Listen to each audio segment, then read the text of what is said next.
Hi fellow heathens, this is Liz again, back with another deck review. This time I'm here with the Shimmering Veil Tarot by Scylla Conway. She's also the creator of the Intuitive Tarot, the Byzantine Tarot, and the Devas of Creation. So I'm really excited to get to know this deck even deeper.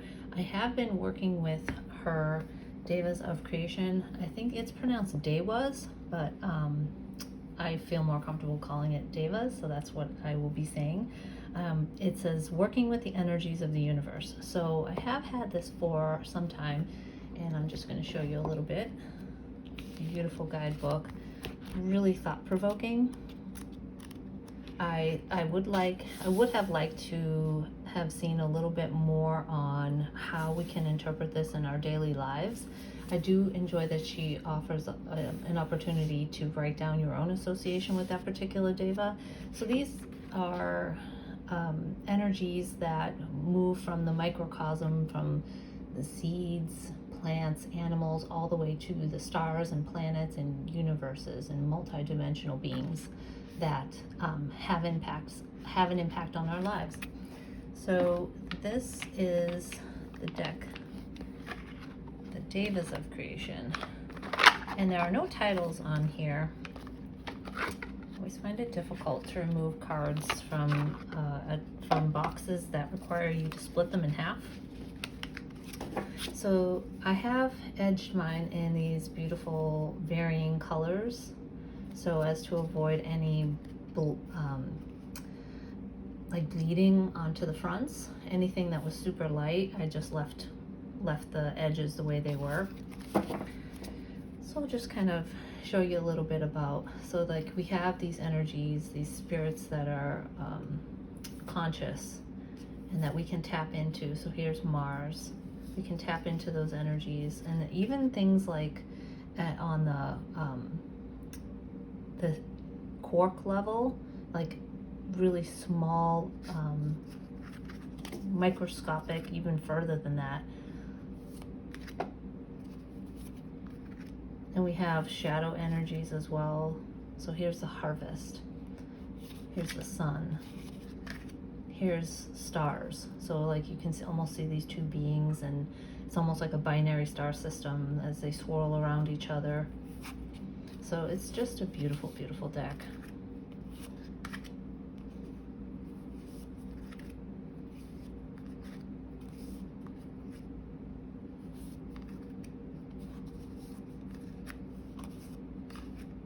I think that's Nebula. So I am excited to work with this one a little bit more as well, and the Shimmering Veil Tarot is kind of like an extra layer to that connection with those energies, because the Shimmering Veil taps into, I feel, more tangible energies, so I will be using them in conjunction with one another. Oops, I just dropped my deck. So back to the Shimmering Veil Tarot. I do have her other deck, the Intuitive Tarot, but that's going to be a separate video. So the Shimmering Veil Tarot, let me flip it over. This is such a lovely box. It's like rose petal finish. It is about exploring the archetypes of cosmic consciousness. Scylla Conway has been working with the tarot since 1973. Her first deck, the Intuitive Tarot, emerged as the Fool drew himself onto her sketch pad, summoning her to join him in his world, the imaginal realm of dreams or some alternate dimension. So in this deck, she explores that world once again, reflecting on the concept that the universe is not only created by, but also comprises pure consciousness, a concept that is now the subject of serious scientific research. So it actually also includes extra cards in here, which we'll go through. And I love these clamshell boxes. So here on the inside we have depictions of a variety of the cards, and we have the deck itself, the guidebook, and on the inside of the box we have an image of the High Priestess, and it says, "In ages past, you come to ask your most pressing questions. Today, my time is returning. Once more, I look at you through the veil of consciousness and answer, as always, through ambiguity and metaphor. Do you recognize me? Do you remember? So we'll talk about this, but this image right here, it's like a matrix of consciousness that you'll see repeated throughout the deck. So in the guidebook, we have a small little thumbnail, full color of each image, a little write-up of the background of the card, the suggested meaning, and the reverse meaning. And she talks a little bit about, in the beginning, the High Priestess and what is significant about that card and how it relates to the other cards in the deck. So I love the extra cards that she has included. Each of the suits are labeled by their element, so air, fire, earth, and water. We don't have any particular spreads. Nope, we do. 3 spreads, Celtic cross. So I really am enjoying working with this guidebook because she has such a way of bringing science and just a profound way of interpreting these deep archetypes. So I really love all of Scylla's work, and I enjoy seeing, working with the decks that I have of hers and seeing what she will come out with in the future. So here's the deck. Beautiful, beautiful cardstock. It's got a slight shimmer, but it's lovely. It's so smooth to hold. It's got a really nice cardstock. These are actually larger, just a little bit wider, and a little bit taller than standard tarot size. So here are the backs, but it's a really lovely thickness as well. So here we have our first Fool. So we'll be seeing the Fool again later on at the end of the major arcana. So we have a symbol here. It almost looks like a C and a C, upside down C. So let me show you.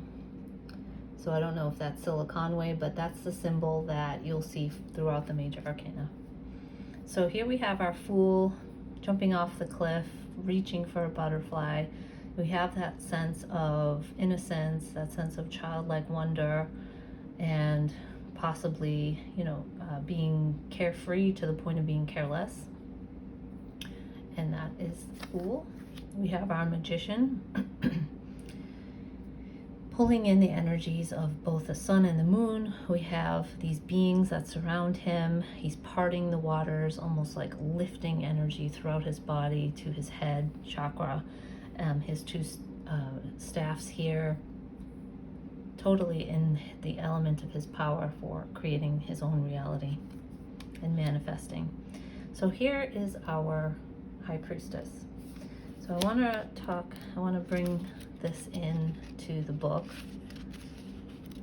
Okay, so let's see.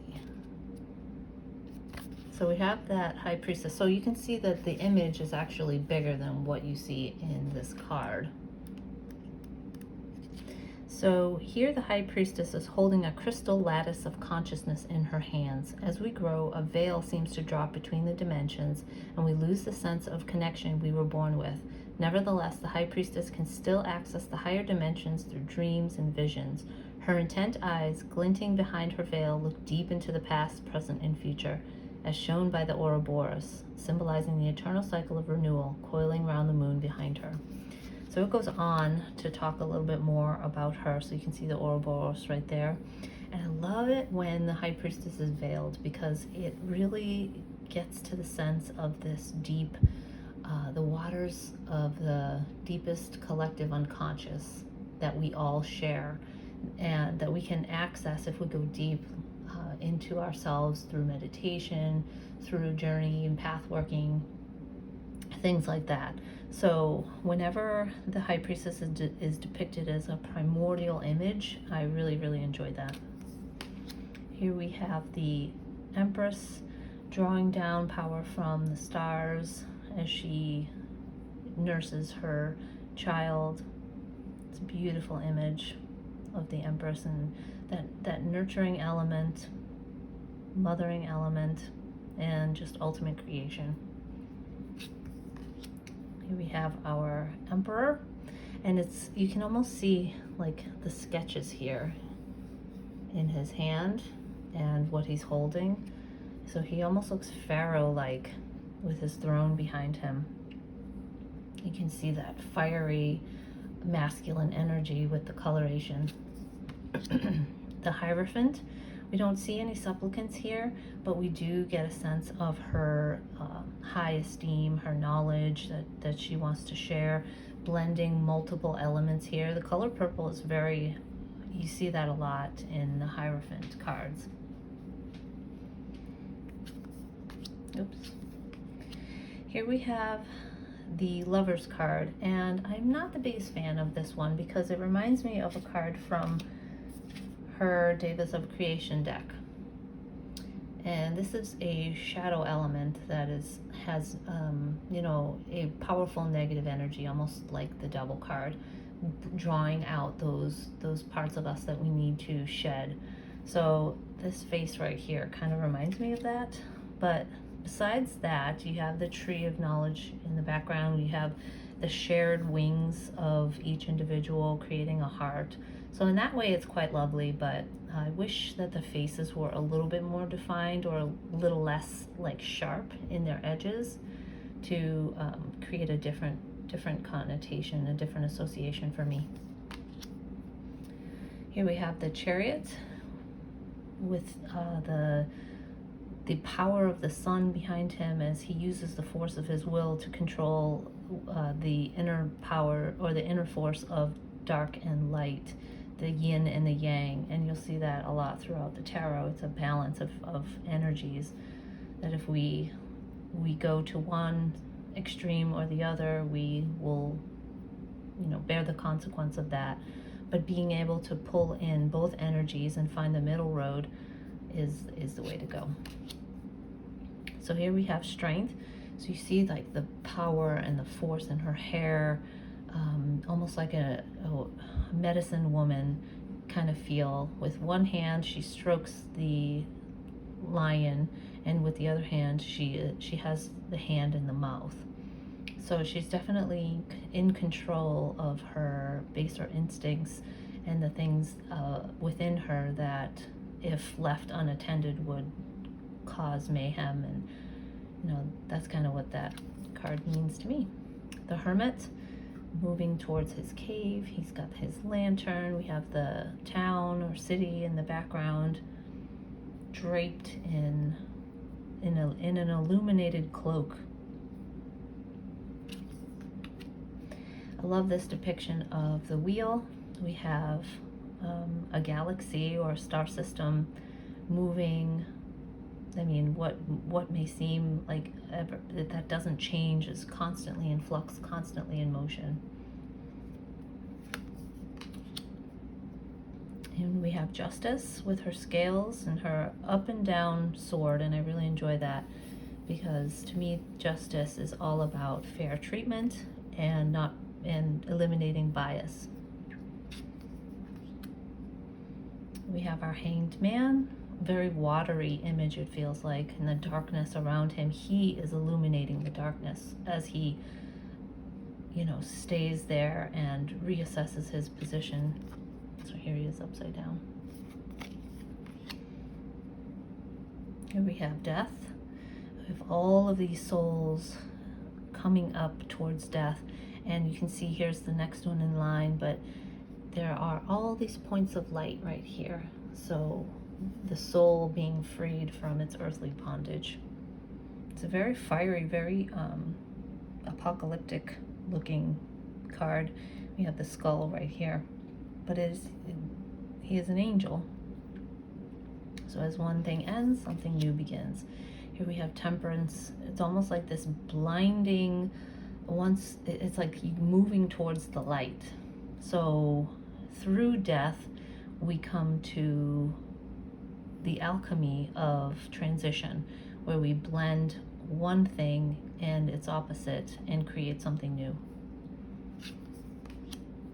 Here we have the devil. Very interesting looking devil with his claws off to the side. Here we have our figures here that are chained by the neck. I would have liked to seen their chains a little bit less, encroaching upon them. But it feels like the devil is like staring into you, into me, and asking you to look at those areas that you need to release.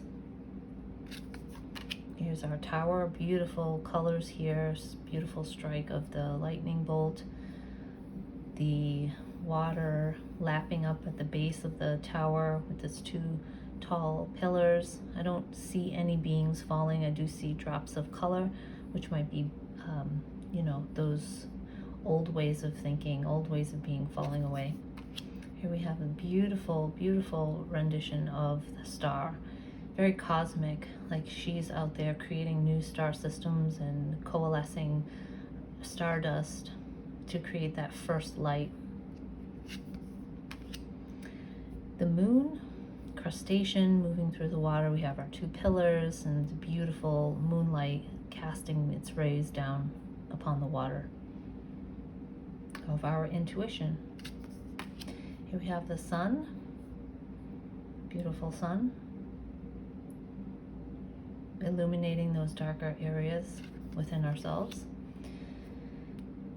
Judgment, you can see almost like the clumping of the paint on the canvas, and I really, really enjoy that because I feel like I'm holding a piece of her art, which I am, in my hands. The souls are moving towards the light, releasing the bondage of their earthly bodies.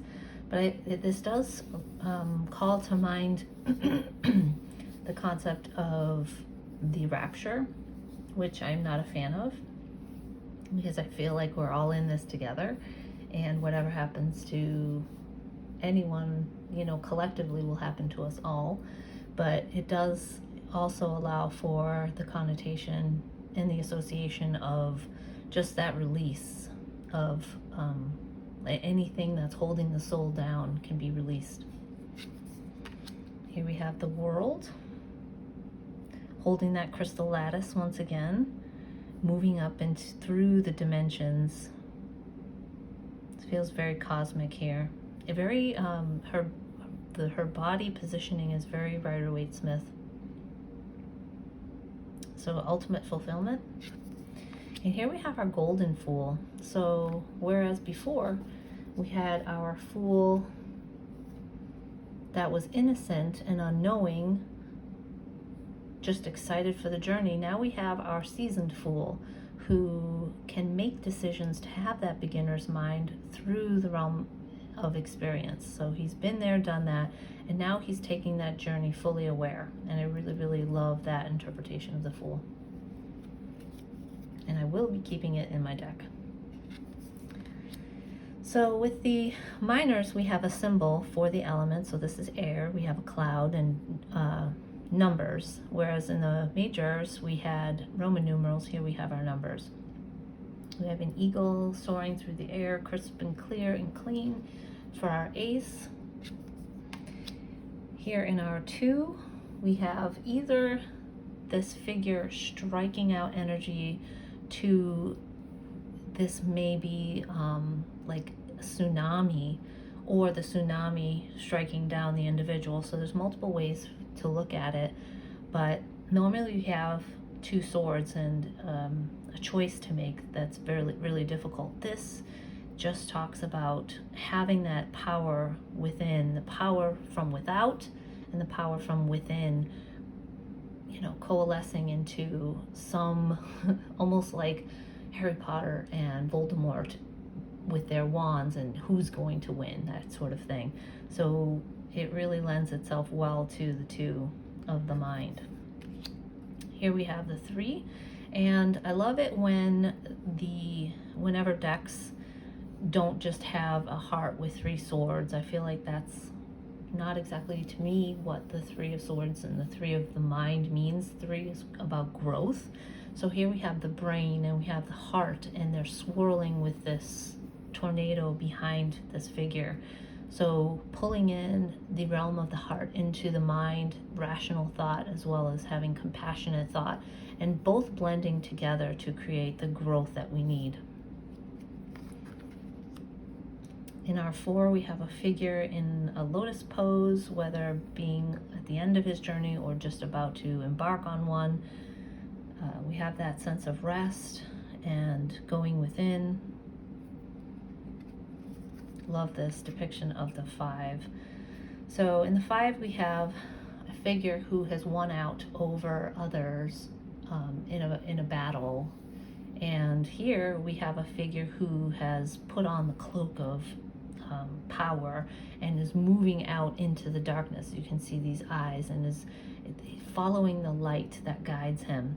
So he's about to, or has, who has already been victorious in facing those darker elements within.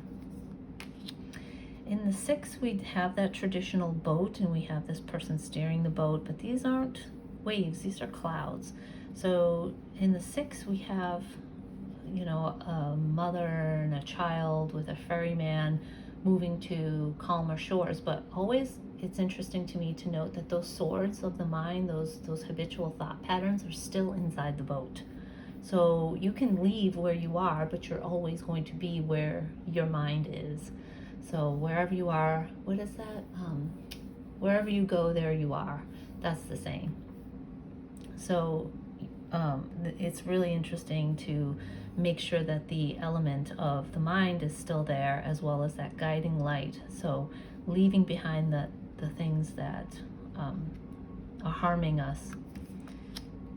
And in the 7, we have this figure either leaving, it almost looks very ghostly, with an eagle perched upon a branch and two vats or 2 barrels of something. In this house behind her, we have a working chimney. So is there thievery happening? She's got this staff. It's a very interesting depiction of the 7. So let's take a look.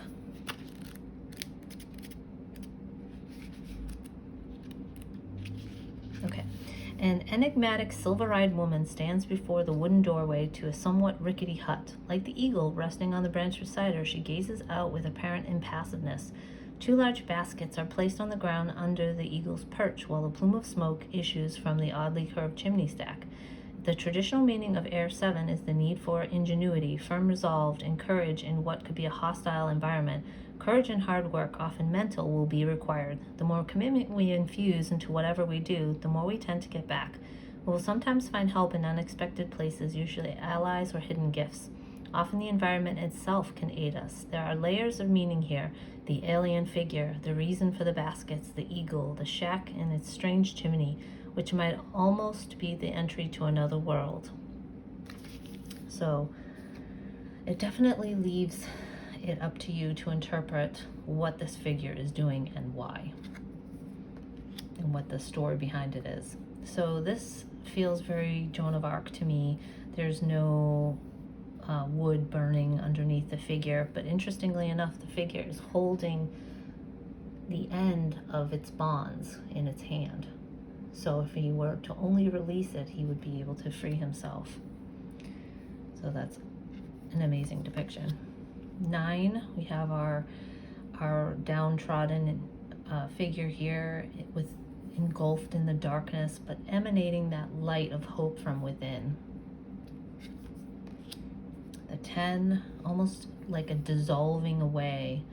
So something has come to an end, and this figure is at the end of its rope, and something is leaving, and leaving the door open for something new. And it kind of reminds me of that Avengers movie where half the planet just fizzled away, and that's kind of what it looks like to me, like in the legs. You can see it's like disintegrating. But there are no swords, and that's okay with me. Our page Beautiful winged creature. Very warrior-like. So, oh yes, so it's a W instead of knight.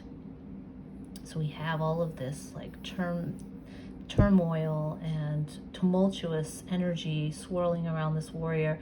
Very Maleficent-like right there. Beautiful queen emanating from her hands with the power of her mind. But look at the plunging neckline. What remains open and vulnerable, still her heart and her throat. So she has that potential for icy isolation, and also the potential to balance that with compassion and enlightened speech. Beautiful, powerful king with the power of his mind. Is he creating this energy right there? And now we are into the pentacles, or the coins, discs, earth. Here's our ace with the Ouroboros, and I believe these are, let's go and find out.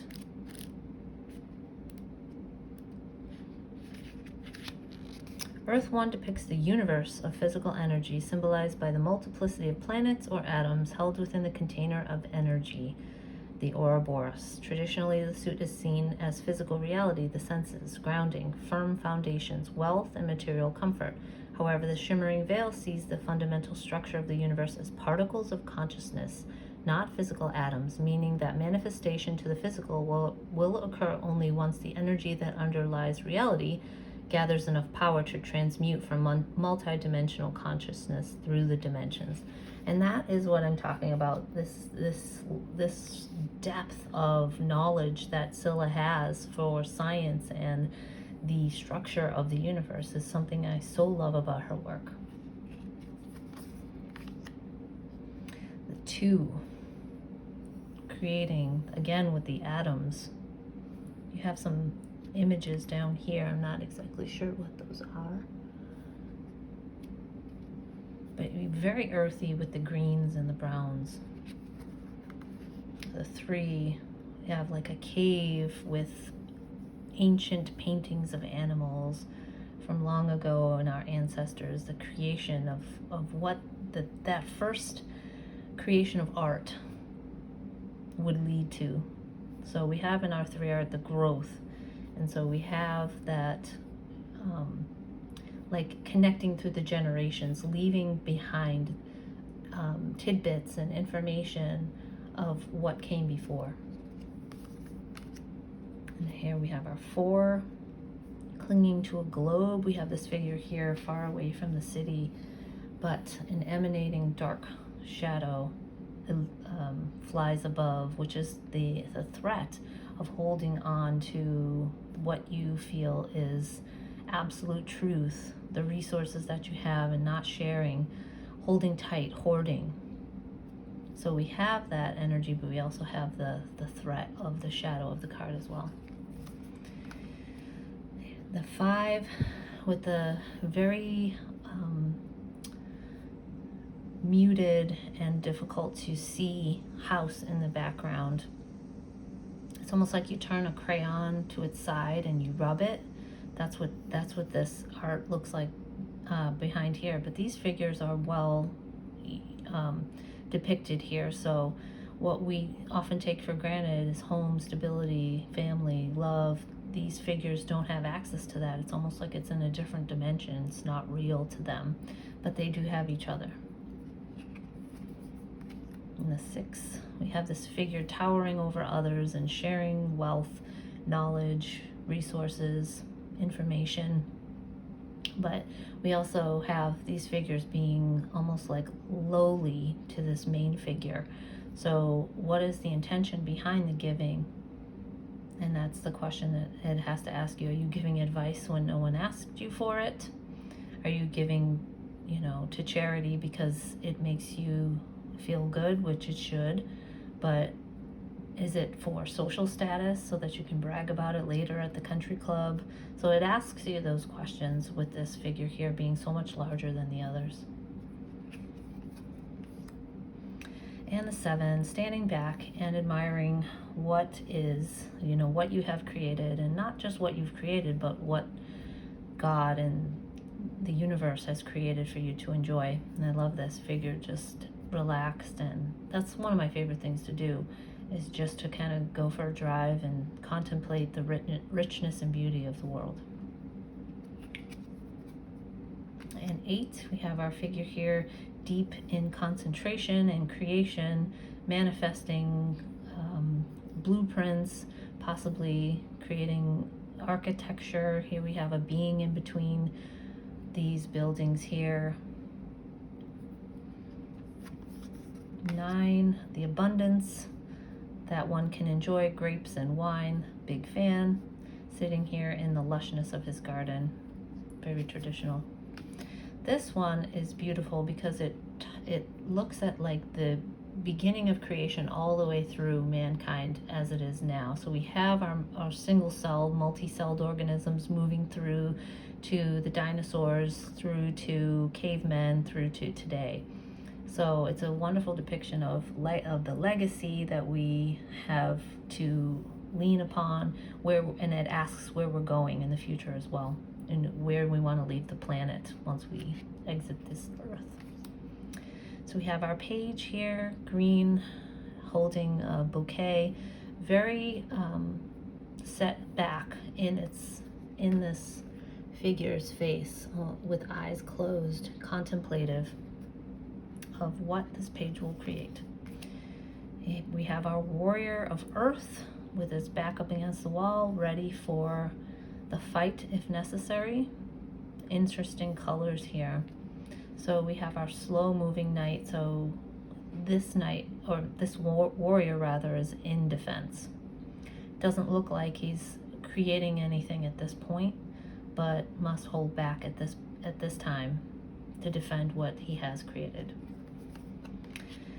We have our queen with the abundant energy of creation surrounding her, with her home and her cornucopia, her basket of fruits, her pearls. And we have our king in one hand holding a beautiful structure of crystals, in the other hand emanating oil from the earth. And in our 1 of fire, we have our phoenix looking figure here, rising up from what to me, this doesn't really mean ashes. It doesn't symbolize ashes, because it looks like this is still an active burn. So in the midst of chaos, in the midst of a fiery experience, we can rise above it still. And it holds that energy of the ace. In the 2 of fire, we have this figure holding that light, possibly that crystal lattice again, and the universe is bestowing energy to help this person manifest his or her dreams. And in the 3, we have the explosion of color on either side of this figure with a similar arm out. So here we have the beginnings of the creation process, and here we have the manifestation and the growth of that passion, that fire, that beauty.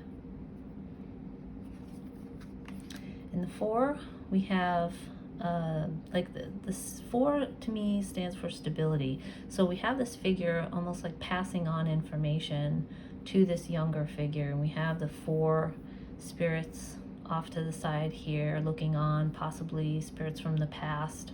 We have our trees here. So things are good. Things are calm. If things were chaotic and we were in the middle of the zombie apocalypse, you wouldn't be able to spend the time strolling through the garden and letting go of all that you've learned in this life. So this depicts almost like a bubble of rainbow here of protection. In our 5, we have our competition, but these figures are actively fighting. This one's wrapped up in this one. Interestingly, keep an eye out on that. And we have a figure here standing back and viewing the commotion and the chaos from afar with all of this swirling energy. Like what are we fighting for? In the 6, we have our figure here standing tall and proud, possibly having climbed the mountain, being illuminated from in front of this figure. We don't have our other figures who are, you know, congratulating this one figure, but we do have that sense of accomplishment for sure. Here we have the 7, this figure in a precarious position reaching out for this bar. I don't know, to me, I don't really like that bar because I feel like just like a Sharpie marker was taken across. I know that's not what it was, but the line is so much darker and blacker than everything else around it. Artistically, I am not a big fan of that, but I can get over that because I realize what the 7 is supposed to mean. It's, you know, with the Rider-Waite-Smith, you have a figure who's defending his position against other imposing figures, trying to impose their belief systems on that central figure.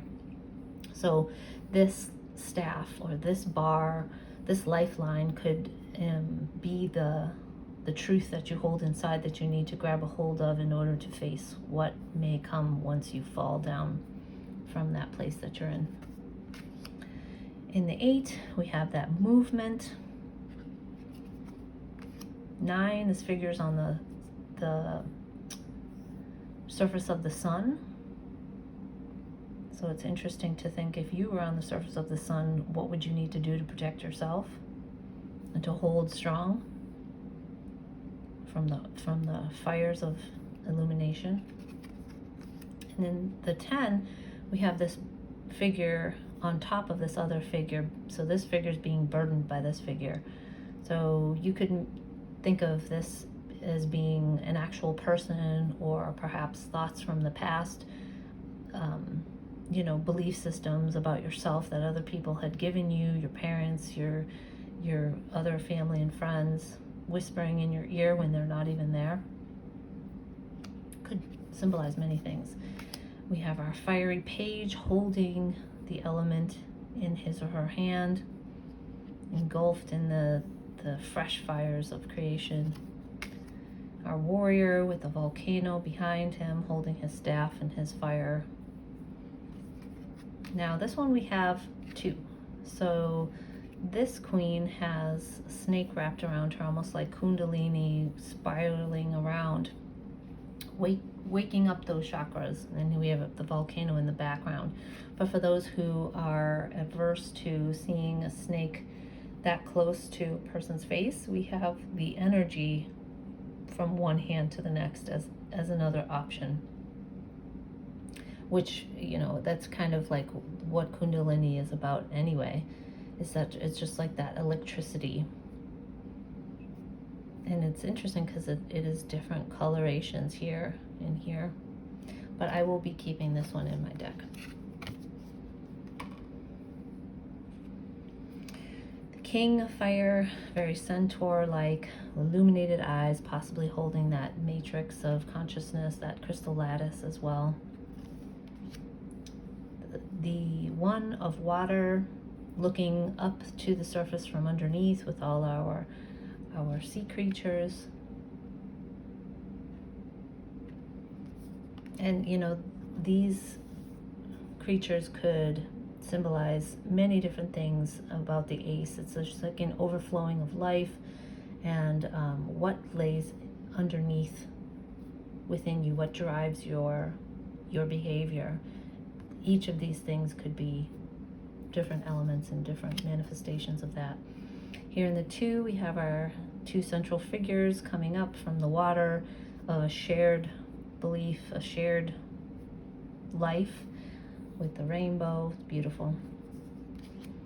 Now this one, there were 2 images that Scylla put up on her Facebook group. One was this, and the other one had 3 figures, more of a gentle, soft embrace, but this was the one that won out because it appears that they're more celebratory, and that's traditional of the 3 of Cups. In the 4, we have our face almost coming up from the waters, and in the 4 we have stability of the emotions, or in the Rider-Waite-Smith tradition, we have more of an apathetic feel, so which can be the shadow side of the Four. But let's read about this one really quick.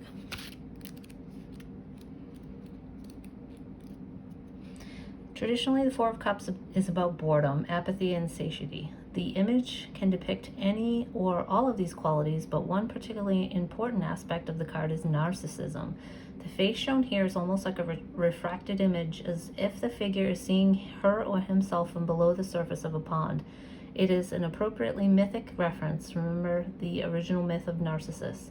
The difficulty we're having in reading the image may reflect our difficulty in acknowledging such an apparently negative image of ourselves, although a certain amount of narcissism is necessary for mental health. Interesting. Here in the Five, we have a figure, solitary, hunched over, and it reminds me of this cave energy from the Devas of Creation. It's got very similar color scheme. So I love that about these two decks. They are going to work so beautifully together. Here we have this figure looking onto times gone by, possibly with these two childlike figures holding balloons. I don't know if you can see that. And you can see like the paint and the palette and the tools that she used to create those markings. I just love it.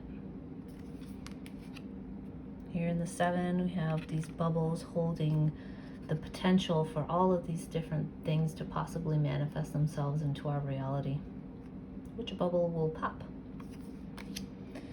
In the Eight, we have a figure moving towards or being illuminated by the light, but being guided as well, moving into a different realm of her own life. So it's really interesting. In the Nine, we have that sense of abundance and just gratitude and full of blessing. And this naked figure doesn't need to be clothed because it's in the vulnerability that we achieve release and the letting go of those things that hold us back. In the 10, we have our family figures here in beautiful togetherness, beautiful bright colors. Our Page just coming up from the deep water with legs, not a mermaid. But here we have our warrior, almost like the Kraken. Ooh, he's holding a ship. I'd never noticed that before. That is so cool.